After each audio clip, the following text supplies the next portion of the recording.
직전에 야고보와 요한이 적지 않게 참 어려운 문제를 만들었음을 알 수 있습니다.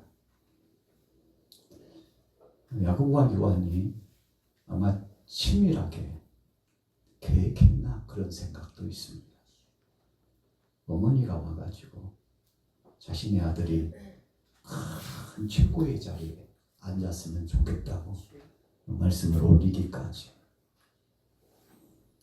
아마 가정의 식탁의 자리에서 모의를 한 것이 아닌가, 좀 적극적으로 앞서 나가서 생각해 보는 겁니다. 오늘 내가 예수님 배로 갈 거다.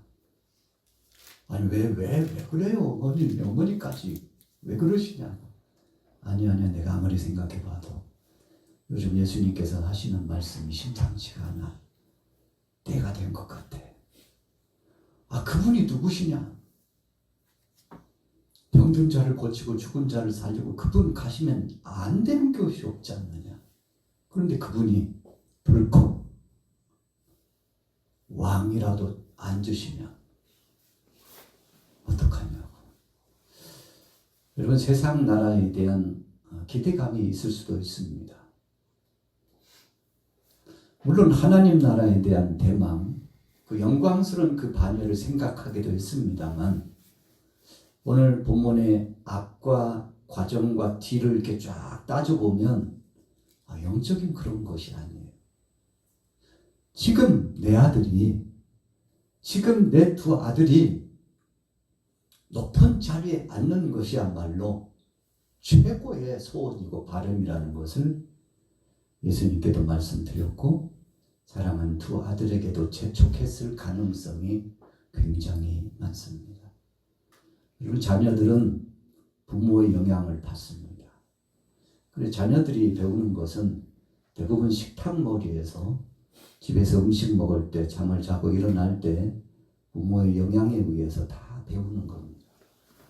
철없는 어린아이들도 부모의 모습 속에서 다 익히고 배웁니다.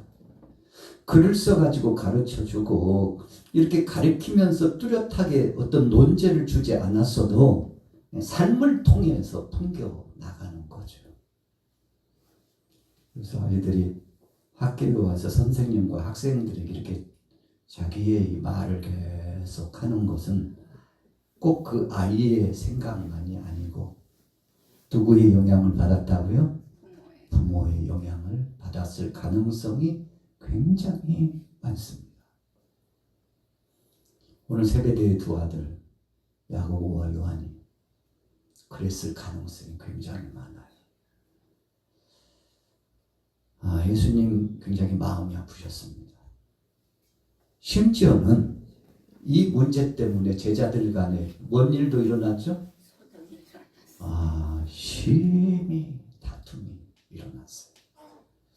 그러니까 이것은 어쩌다 보니까 우연이 된 것이 아니고 마음속 깊숙이에 뿌리처럼 계속 내려갔었다는 것을 우리가 생각할 수 있습니다. 예수님 굉장히 마음 아프셔가지고 강하게 책망을 하셨죠.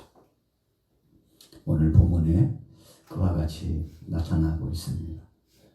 44절 읽어볼게요. 43절부터 43절부터 읽어보겠습니다. 시작. 너희 중에 그렇지 않을지니 너희 중에 누구든지 크고자 하는 자는 너희를 섬기는 자가 되고 너희 중에 누구든지 으뜸이 되고자 하는 자는 모든 사람의 종이 되어야 하리라. 인자가 온 것은 섬김을 받으려 함이 아니라 도리어 섬기려 하고 자기 목숨을 많은 사람의 대속물로 주려 함이니라. 자, 그렇다면 여러분, 예수님께 이 말씀을 받을 당시와 나중에 후일에 이 세베대의 두 아들 야고보와 요한이 제자로서의 사명을 감당할 때하고는 하늘과 땅 차이 변화를 이루었습니다. 제일 높은 자리, 큰 자리, 대우받는 자리, 관심이 있는 자리는 바로 내 자리라고 했던 이 두 사람이 야고보는 제자들 가운데 최초의 순교자가 됩니다. 그랬죠? 여러분, 하늘과 땅 차이. 철딱선이 없었던 제자였습니다. 예수님의 마음을 아프게 하고 제자들 간에 엄청난 다툼의 불씨가 되었던 장본인이에요. 그런데 예수님께서 주신 말씀을 이 마음속 깊이 새겼어요. 섬기는 자가 큰 자한데, 남을 위해서, 주의 영광을 위해서 죽는 자가 가장 큰 자인데 내가 그 길을 가리라 하고 누가 등 떠밀지도 않았는데 이 두 아들 중에 야고보가 먼저 순교의 제물이 됐다는 것을, 주님 영광을 위해서 핍박받는데 요즘은 이 핍박이 더 거세져가지고 내일 죽을지 모레 죽을지 모릅니다 하고 긴장하고 기도하고 있었어요. 그런데 그 많은 제자 가운데 그 고통 중에 죽임을 당하는 자리가 자기에게 맨 먼저 찾아왔어요. 아마도 소식을 들었을지 모릅니다. 당신 요즘 관심사야. 내가 생각하기에는 당신을 표적으로 삼아가지고 목표로 삼아서 정치적으로 지금 득을 취하려고 하는 조항이 있는데 내 생각에는 빨리 피난 가는 것이 좋겠다고. 듣는 말에 의하면, 듣는 정보에 의하면 당신을 뻔때로 보이고 그래서 당신을 본보기로 삼으려고 한다는 소식이 있다고. 아마 그런 얘기를 들었을 수도 있어요. 제자 베드로가 사역을 진행하는데 예수님은 승천하시고 많은 제자들과 성도들이 베드로만 바라보고 있어요.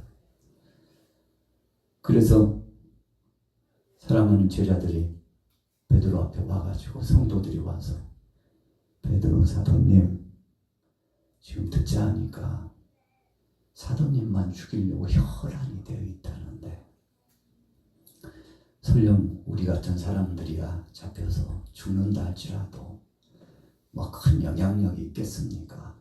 그런데 사도님은 다르잖아요. 지금 교회의 대표자로서, 말씀을 전하는 자로서 진짜 선한 영향력을 끼치고 많은 사람들이 당신을 주목하고 있는데 후일을 도모하셔야죠. 후일을. 주위 사람들이 베드로에게 후일을 도모하셔야죠. 빨리 피난하시라고. 베드로가 그 말을 들었어요? 안 들었어요? 들었어요. 그렇지. 내가 지금 이러고 있을 때가 아니지. 나라도 몸을 보존해가지고 앞으로 후일을 도모해야. 어떻게 보면 그 말이 딱 맞는 말이라고 설득당했어요. 그래가지고 야반 도주하듯이 베드로가 빠져나갑니다. 급습해 들어오는 그 위험한 상황 속에서 숨을 헐떡거리면서 피난을 갑니다. 한편으로는 미안하기도 하고 죄송하기도 한데 다른 사람들은 순교의 제물이 되겠다고 이제 마지막 기도를 하고 있는데 자기는 후일을 도모한다고 했지만 사실 두려운 게 뭐가 두려워요? 죽는 것이 두려웠어요. 그래, 누가 나 손가락질하고 욕할 사람 없지. 그래, 내가 후일을 도모해야지. 미래를 저 후세대들 그래도 내가 남아서 자리를 보존하고 가르치고 사역 감당해야지. 그 편이 맞지. 이럴 때는 진짜 지롭다니까 하고요. 합리주의적으로 딱 맞아 들어갔어요. 내가 하겠다고 한 것이 아니고 주위 사람들이 권해가지고 등 떠밀려서 어쩔 수 없이 그렇게 간 거니까. 얼마나 길을 갔을까? 옆에 지나가는 한 분이 계시는데 눈으로 스치듯이 자기의 가는 길, 도망자의 길로 스치듯이 지나가는 분이 계셨는데 어디서 많이 뵙던 분이다. 그리고 뒤돌아보고 뒷모습을 보니까 예수님이시다. 아니 주님, 아니 저를 모른 척하고 그렇게 가세요. 어디 가세요? 어디 가시냐고. 예수님을 붙잡고 주님 어디 가시냐. 그랬더니 예수님이 뭐라고 말씀하셨어요? 아주 유명한 이야기잖아요. 네? 야, 우리 양화교회 교우들은 왜 잊어버리지도 않나? 야, 베드로야, 내가 이렇게 급하게 가는 것은 네가 저기다가 버리고 온 네 십자가 내가 다시 지러 간다.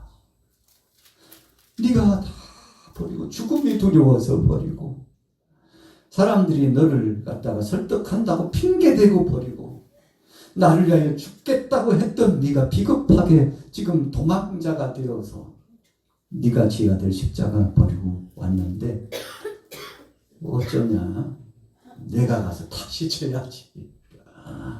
예수님께서 네가 버리고 온 십자가 내가 지러 간다. 이 한 말씀에 베드로가 거꾸러집니다. 주님, 나를 용서해 주옵소서. 제가 목숨 부지하겠다고 비겁하게 주님, 그 영광의 자리, 십자가의 자리, 순교의 자리를 내려놓고 주님께 맹세까지 했던 제가 죽을지언정 주님 주신 십자가 지고 사명 감당하겠다던 제가 비겁하게 도망가게 됐는데 예수님 달려가가지고 예수님 옷소매를 붙잡고 주님 용서해달라고, 주님 다시 가서 제가 그 십자가 지겠다고 용서해달라고 그러면서요, 그가 거기서 남긴 아주 유명한 질문이 과바디스. 주여 어디로 가십니까? 지금 어디 가세요? 진짜 모르는 척하게 막 불편하고 불만 어린 어조로 주여 어디 갑니까요? 라고 물었던, 그런데 알고 보니까 자기가 내려오는 십자가를 지러 가신다는 주님 말씀에 깨어지고 변화가 되고, 여러분 그때 성령이 충만하게 베드로에게 임한 겁니다. 성령께서 그의 마음을 붙잡아 준 거예요. 비겁하지 말라는 거죠. 죽음으로써 그 많은 성도와 제자에게 하나님 앞에서 죽음으로써 답을 하라고, 네가 바로 충성된 제자요 하나님의 자녀요. 그리고 복음을 붙잡은 자는 예수 그리스도의 제자는 죽어도 다시 살리라는 믿음을 가지고 죽기까지 순교의 길을 가는 것이라고, 네가 먼저 수제자로서 본보기를 보여야 된다고 했던 이 성령의 충만한 음성이 베드로를 확 붙잡은 겁니다. 그래서 그 길로요, 베드로가 요즘 제가 가야 됩니다. 용서해 주옵소서. 제가 그렇게 장담했지만 또 비겁해졌는데, 타불기 전에 예수님을 3번 부인했던 제가 또 저는 어찌해야 됩니까요? 저는 왜 일만 저지르는 참 몹쓸 제자인지 이제라도 용서해달라고 그 길로 가가지고 사역을 정진군하고, 이번에는 마지막일지 모르는데요, 사도님 정보에 의하면 또 잡으러 온다는 소문이 있는데요, 이제는 베드로가 말합니다. 속으로 내가 1번 속지 2번 속냐? 사탄의 소리에 내가 속지 않으리라. 그리고는요 이야기합니다. 괜찮아. 이 죽는 이 길이 주님의 뜻이라면, 영광의 길이라면, 이렇게 하는 것을 하나님이 허락하신다면 그 길을 가야지. 내 걱정하지 말고 주님 앞에 맡기고 가자고. 여러분 그래서 그 길로 베드로가 붙잡혀가지고요, 십자가에 못 박혀가지고 이제 처형을 당하게 되는데, 마지막에 소원이 있다고. 요것이 백부장 소원이 있는데 우리 선생님 예수님이 십자가에 옳게 못 박아 죽으셨는데 내가 2번씩이나 주님을 배반하고 비겁하게 그랬던 나 같은 이 죄인을 위하여 죽으신 그분 어떻게 똑같이 못 박히겠소? 나를 거꾸로 십자가에 못 박아주시오. 여러분 로마의 이 형법 그냥 십자가 매달면 되는 겁니다. 그런데 소원이라고 내 죽는 사람 소원 들어준다는데 한 번 꼭 들어준다는데 내 소원이라니까 거꾸로 해달라고. 베드로 고집이 대단합니다. 거꾸로 해달라고. 나 거부권 행사하겠다고. 제가 조금 살을 붙이고는 있습니다만 아마 그러지 않았을까. 나 그냥 못 죽는다고. 당신도 알지 않냐고 우리 선생님께서 어떻게 죽으셨는지. 그런데 내가 어떻게 그분의 만분질도 따라가지 못하는 불충한 이 죄 그냥 안 된다. 이왕이면 고통스럽게 거꾸로 달려 죽게 해달라고 소원을 했대요. 그래서 역사적인 사료에 의하면 베드로는 거꾸로 십자가에 못 박혀서 죽었다. 여러분 아주 귀한 길, 사명의 길을 갔죠. 자, 첫 순교자 야고보 그리고 불충했던 베드로도 순교의 제물로 야고보의 형제였던 요한은 반모섬에 유배이 돼가지고 그래도 제자들 가운데는 가장 오랜 기간 동안 사역을 감당했는데 얼마나 성질이 못됐는지요. 불의 사람이에요. 불의 사람. 팍 하면 성질 내고 팍 하면요 주의 영광 가리고 이 2 아들이요 진짜 성질 못되고 좋은 것은 자기들 차지하려고. 여러분 처음부터 요한 사도가 처음부터 야고보가 주님 앞에 충성된 증인으로서의 사역자가 아니었다니까요. 바뀌었어요. 성령 받고 보니까 주님의 은혜를 체험하고 보니까 이렇게 살아서는 안 되지 하고 변화를 경험하니까 본모섬에서 유배되었을 때도 죽기를 각오하고 그래가지고 기름을 그냥 펄펄 끓여 그냥 물도 뜨거운데 기름을 펄펄 끓여가지고 불이 불이 막 쉽게 올라와요. 뜨거운 열기. 여러분 기름을 끓여 보셨나요? 뭐 할 때 끓이죠? 그냥 물하고 틀립니다. 기름을 끓이면 거기다가 그냥 넣으면요 무슨 소리가 나죠?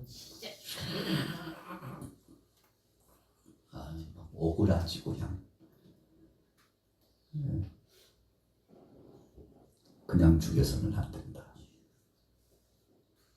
던져. 그런데요 사료에 의하면 기름가마에 던짐을 당했는데 안 죽었어요. 그런 일이 굉장히 많습니다. 죽어야 될 사람이 안 죽어. 야 기름가마에 넣는데도 안 죽는다는 거 뭔 일이냐. 주위 사람들이 깜짝 놀라가지고 신의 뜻이 있나 보다. 여러분 그렇게 강팍한 사람도 포악한 사람들 안 죽었어. 신의 뜻이 있나 보다. 여러분 역사적으로 정말 강력한 이 차명을 진행했는데 안 죽으면요 2번 죽는 길로 안 보낸답니다. 이유는 한 가지예요. 하늘의 뜻이 있나 보다. 놀래가지고 구약에 사드락과 메삭과 아벳느고가 그랬죠. 즉시 끌어냈잖아요. 다니엘이 어디에 던져졌어요? 사자굴에 던졌는데 아이고 사자 입이하고 본드를 붙였는지 야 신의 뜻이 있나 보다 꺼내줬어요.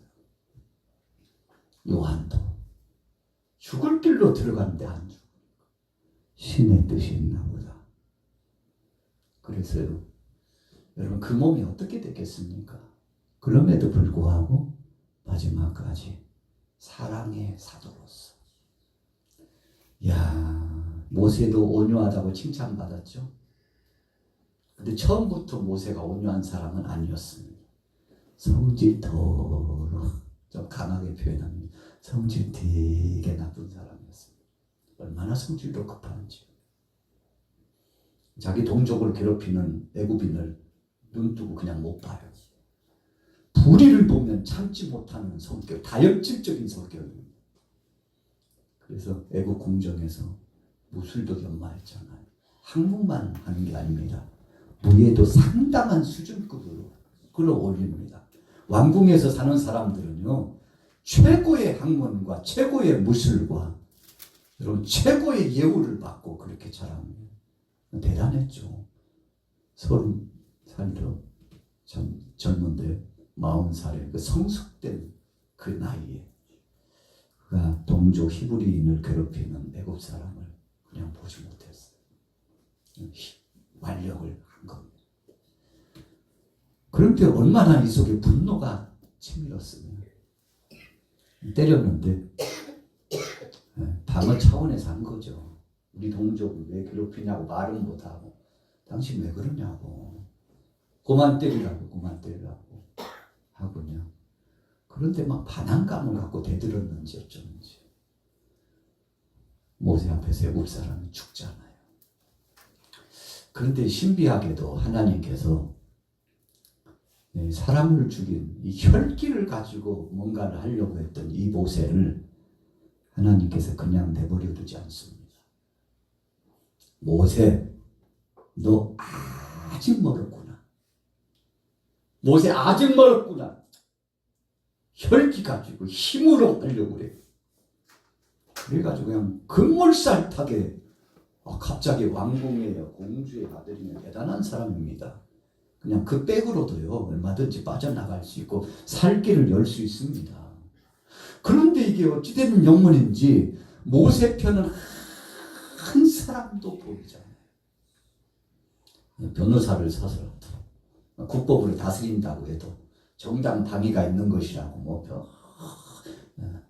손을 쓸 수 있잖아요. 사명권도 있고. 그런데요, 과거에 일이 탄로났는데 히브리인이라는 일이 탄로나고 여호와 하나님을 믿는 족속의 출신이라고 우리나라에 와가지고 종처럼 사는 그 족속의 출신이라고 아주 나쁜 쪽으로만 막 엉켜 모여가지고 모세를 압박하기 시작하는데, 야 여러분, 그래서 하나님이요 이렇게 딱 만지시면요 엄청난 일이 일어납니다. 분명히 이것은 법률적으로 상황적으로 빠져나갈 수 있는 것이고 이 정도는 당연히 정당방위라고 인정받을 수 있음에도 불구하고 하나님이 그 길을 다 차단시켜버린 거죠. 야 모세 안 돼. 아예 힘도 쓰지 못하게 만들라. 그래가지고요 정부가 확 트이잖아요. 당신 살 길은 한 가지밖에 없다고. 어떻게 하는 거예요? 도망가는 길밖에 없다. 누가 이야기를 해줬는데 당신 살 길은 한 가지밖에 없어. 빨리 지금 피하라고. 아마 바로의 그 공주가 그랬는지 모르죠. 모세, 내가 힘써봤는데 안 된다. 네 과거까지 탈로나가지고 지금 사람들이 아우성이야.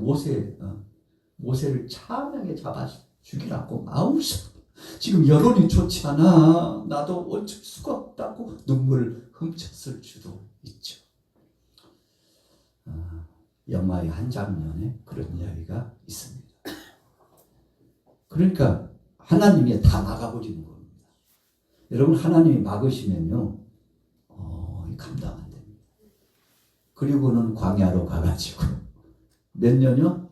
40년을 어떤 사람은 그러더라고.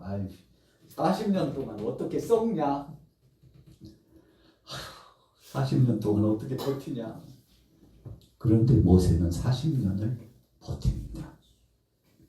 그동안에 풍랑이 일고 비바람이 오고 눈보라가 몰아치고 막 별의별 일들이 다 있어요. 그러면서 모세의 그 성격에 모난 것들이 깎이고 해가지고 자기 자아가 다 죽어지기 시작하는데, 와, 하나님이요 그렇게 해가지고 40년 동안 모세를 훈련시키는데 자기 자아가 깨지고 이제는 나 같은 것이 뭐 할 수 있나고 백발이 돼가지고요, 양이나 치고 지팡이 짚고 다니면서 투투투투투 하고 이렇게, 내 인생이 이렇게 끝날 줄 몰랐는데 그래도 살아있다는 것이 감사하지 하고 이렇게 이제 다 포기하고 있었는데, 호렙산에서 떨기나무 불꽃 가운데 하나님이 그를 부르십니다. 언제 불렀나요? 다 깨어지고 부서지고 마스라지고 낮아지고 하나님만 할 수 있다고 자기 자아를 내려놓고 하나님 중심으로 돌아서 있으니까 하나님이 콜하십니다. 모세, 누가 나를 불러 그래. 불을 보러 갔는데 거기서 음성을 듣고 자기 이름을 잊지 않으신 하나님, 모세라고 하는 초라한 내 인생의 80세의 인생 무대에 아무도 불러주지 않는 내 이름을 불러주신 전능하신 하나님을 거기서 만나 뵙죠. 자, 오늘 방대한 내용이 있습니다만 결론을 내리겠습니다. 야고보와 요한이 섬기기보다는 섬김 받으려고 했는데 나중에 어떻게 변화가 됐어요? 섬기는 자로 변화됩니다. 여러분, 그러니까요, 하나님의 사랑이죠. 성경 한번 보세요. 여러 사료를 한번 보세요. 야고보의 인생이 어떻게 시작하고 어떻게 마무리 졌는지, 요한 사도의 그 삶이 어떻게 시작하고 어떻게 마무리 졌는지, 여러분, 엄청난 것들이 그 속에 있었는데 섬기지 못하고 불평하고 남을 업신여겼던 그들이 나보다도 남을 더 선대하고 그리고 온유한 마음을 가지고 절대 성질 부리면서 하지 않겠다. 그래서 그때부터 온유한 자가 되고, 남 이야기할 거 없어, 내가 먼저 그 길을 가야지. 자기가 가고 싶어서 간 건 아니지만 그것을 믿음으로 받아들였어요. 그래서 순교의 길로 가고 마지막 사명자의 길로 갔는데, 이것조차도 야고보와 요한의 능력이 아니고 하나님이 붙잡아 주신 줄로 믿습니다. 여러분, 그래서 이런 스토리를 알고 오늘 본문 말씀을 묵상하면 그랬던 야고보 요한이 어쩔 수 없이 어머니에 의해서 살아가던 인생이 그러잖아요. 자기가 독립적으로 이제는 선한 거룩한 성품을 가지고 성령의 사람이 되어서 예수님의 근심거리가 됐던 두 제자가 이제는 주님을 기쁘시게 하는 제자가 된 거잖아요. 오늘 우리에게도 이런 은혜가 충만하시길 예수님의 이름으로 축복합니다. 조지 이필드가 18세기에 대각성 영적 운동을 일으켰는데, 설교를 마치고 나니까 한 청년이 이렇게 다가왔어요. 어떻게 하면 그렇게 위대한 설교가가 될 수 있나요? 좀 비결을 알려달라고. 그랬더니 한 말씀 그 청년에게 합니다. 무슨 이야기야? 위대한 설교가라니. 너 그 위대하다는 그 위대한 설교가가 되려고 하는 것은 네 영광을 위해서 가겠다는 거 아니냐. 그러나 위대한 설교가가 아니라 예수님 그리스도의 위대한 제자가 되겠다고 해라. 그러면 하나님께서 너를 높이 쓰실 것이야. 마음을 고쳐먹으라는 거죠. 겉보기에 위대하다는 영광 쫓아가지 말고 주님의 제자로서 이 삶을 통해서 그리스도인의 제자답게 보이면 하나님이 기뻐하실 거라고. 이런 아주 유명한 말을 그 청년에게 남겼는데, 그 청년이 아마 그 삶에 있어서 잊을 수 없는 은혜를 안고서 성공적인 삶을 살았으리라고 생각합니다. 오늘 여러분들에게도 이 은혜가 있기를 예수님의 이름으로 축원합니다.